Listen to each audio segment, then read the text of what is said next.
Well, this week we're putting the future of government benefits to the smell test, and as 70 million baby boomers approach retirement, Generation Y, or the millennials, or whatever you want to call them, they're going to be footing the bill for Social Security and all the other government programs. But many of them will also be helping with the health care costs for their own aging relatives, a population that is living longer than ever.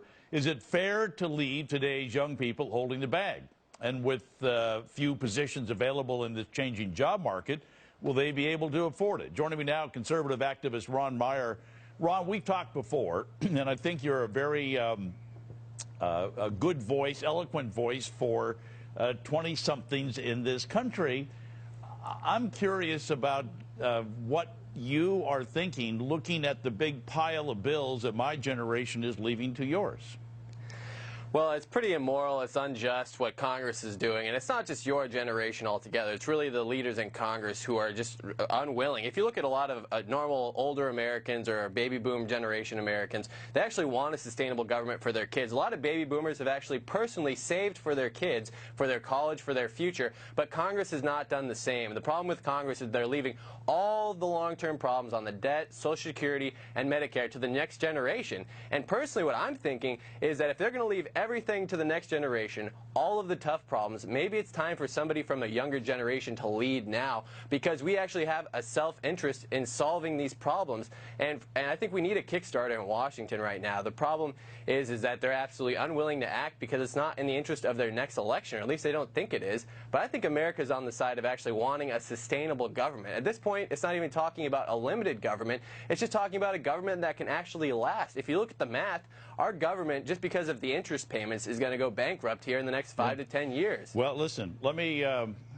get this on the table right away. I saw an article where you are thinking, you're forming an exploratory committee, you're thinking about running for Congress, and if you do and you get elected in 2014, you will just have turned the minimum age of 25 to be a congressman. Is that right?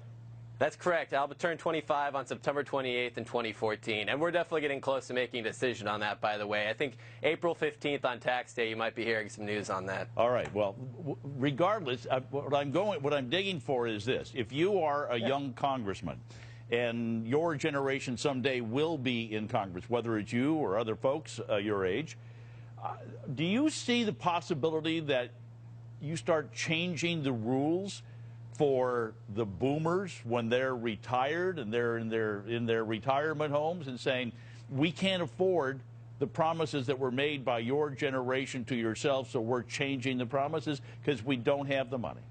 No, actually, it's the exact opposite. I mean, yeah, we might have to make some gradual changes, give people more choice with Medicare. That's the biggest problem. But the big thing is that people need to realize is because of the interest payments on the debt, Social Security, Medicare, they're all unsustainable in current form. Right now, our interest payments on the debt that we pay every year, so just like with your credit card, we have to pay the interest every year on our debt. Right now, it's at $225 billion. In 5 years, it'll be about $500 billion. In 10 years, it'll be nearly $1 trillion just for the interest payments on the debt.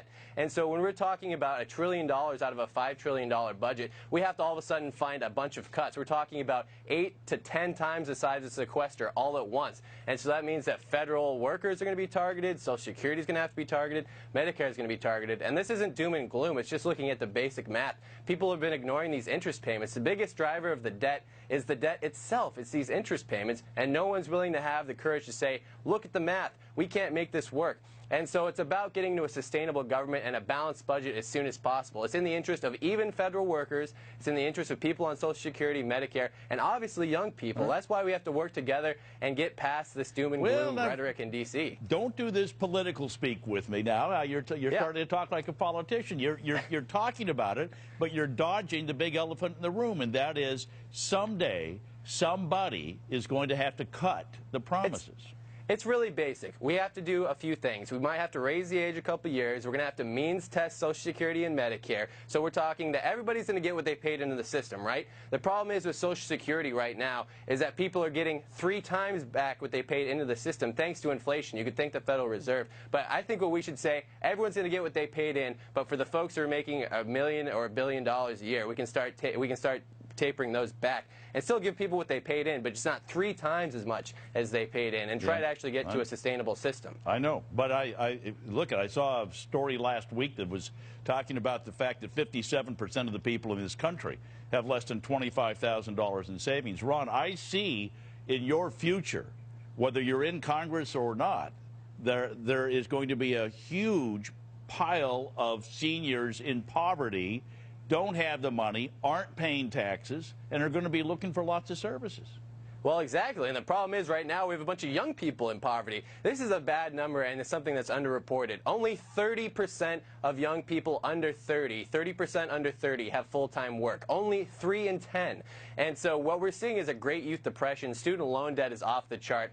Young people are graduating college and just going unemployed and into debt. And not to mention that healthcare costs are set to rise by 200% over the next couple of years for young people, thanks to the Obamacare price controls. And so we really have a two-pronged problem. We have a bunch of elderly folks who are going to need us to be taking care of them. And then we have all these young people without jobs, with college debt. And so we really have to look at this country and say, okay, first of all, how are we going to get young people employed, and how can we get higher education actually preparing people for the jobs out there? And look at the other end on how are we going to make entitlements sustainable. I think there's solutions out there, but Washington, I think, like you said, is afraid to talk about it. But I think the irony is that it's in the interest, like I said, and this isn't just political talk, it's in the interest of federal workers, of people on Social Security, and young people all together to actually work on this problem and get a sustainable government and a balanced budget in 5 years. All right, Ron Meyer, we'll look forward to your announcement, and good luck to you. Thank you for being on. Thanks, Tom. You bet.